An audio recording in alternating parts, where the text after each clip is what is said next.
రంగారెడ్డి జిల్లా మహేశ్వరం మండల కేంద్రంలో ఆర్టీసీ బస్సుపై దాడి తీవ్ర కలకలం రేపింది. కల్వకుర్తి నుంచి హైదరాబాద్ వస్తున్న ఆర్టీసీ బస్సుపై సుమారు 100 మంది బైకర్లు దాడి చేశారు. కత్తులు, రాళ్లతో అద్దాలు పగలగొట్టారు. దాడి సమయంలో బస్సులో 15 మంది ప్రయాణికులు ఉన్నారు. ఘటనపై స్థానికులు 100కి డయల్ చేసి పోలీసులకు సమాచారం అందించారు. దీంతో బైకర్లు అక్కడి నుంచి పారిపోయారు. బస్సు డ్రైవర్ ఫిర్యాదుతో పోలీసులు కేసు నమోదు చేశారు.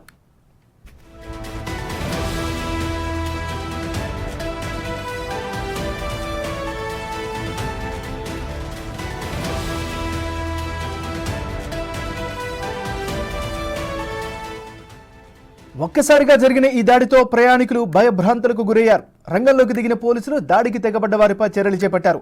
అసలు ఎవరు దాడి చేశారు, ఎందుకు చేశారు అనే కోణంలో దర్యాప్తు చేపట్టారు.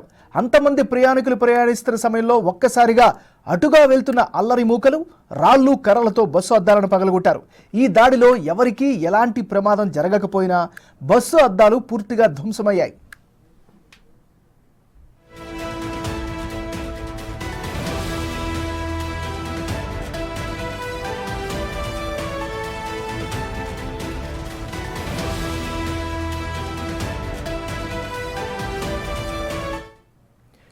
ఇంతమంది యువకులు బైకుపై ఎక్కడికి వెళ్తున్నారు, ఎందుకు బస్సుపై దాడి చేశారో తెలియడం లేదంటున్నారు ప్రయాణికులు. మరోవైపు బస్సు డ్రైవర్ హారన్ కొట్టాడు అన్న కోపంతోనే బైకర్లు బస్సుపై దాడి చేసినట్లు తెలుస్తోంది. దీనిపై వెంటనే పోలీసులకు ఫిర్యాదు చేశారు బస్సు డ్రైవర్. బస్సుపైనే దాడి చేయడానికి కారణాలేంటి, ఇది కావాలని చేసిన దుశ్చర్య అనే కోణంలో పలువురు అనుమానాలు వ్యక్తం చేస్తున్నారు. అసలు ఈ యువకులంతా ఎవరు అనేది పోలీసులు కనిపెట్టే పనిలో ఉన్నారు.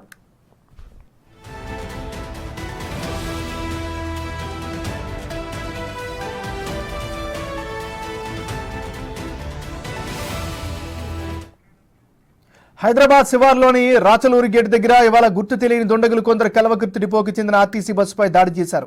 బైక్పై వచ్చిన దుండగులు ఒక్కసారిగా బస్సుపై దాడి చేసి అద్దాలు పగలగొట్టారు. అయితే బస్సులోని ప్రయాణికులకు ఎలాంటి గాయాలు కాలేదు.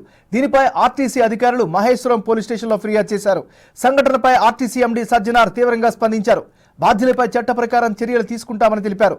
బస్సు డ్యామేజ్ ఖర్చులను వసూలు చేస్తామని ట్వీట్ చేశారు. అవసరమైతే హిస్టరీ షీట్స్ తెరుస్తామని తెలిపారు. సంఘటనపై మహేశ్వరం పోలీసులు దర్యాప్తు ప్రారంభించారు.